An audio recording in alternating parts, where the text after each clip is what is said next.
ได้รับการเบิ่งแยงด้วยความหักแพงจากประชาชน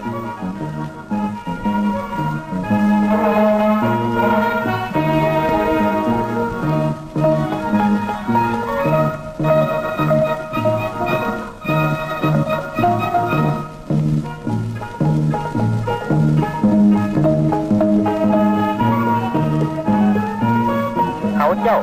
ได้ปฏิบัติตามคำสั่งสอนของผู้นำคือลงลึกในหมู่ประชาชนเพื่อขยายกำลังปฏิบัติ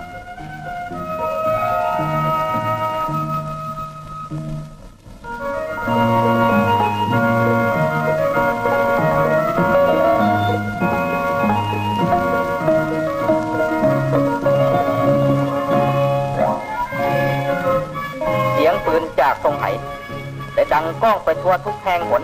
และได้สร้างประวัติศาสตร์ปั้นใหม่ของบรรดากำลังประกอบอาวุธประชาชนเสียงปืนจากทรงไหได้เป็นสัญญาณแห่งการต่อสู้ในระยะใหม่ที่สมทบการต่อสู้ทางด้านการเมืองกับการต่อสู้ทางด้านอาวุธเสียงปืนจากทรงไหเป็นการปลุกระดมประชาชนบรรดาเผ่าชนทั่วประเทศให้ลุกขึ้นทับม่างบรรดาเล่ห์กลอันโหดเหี้ยมของจักรพรรดิและลูกมือ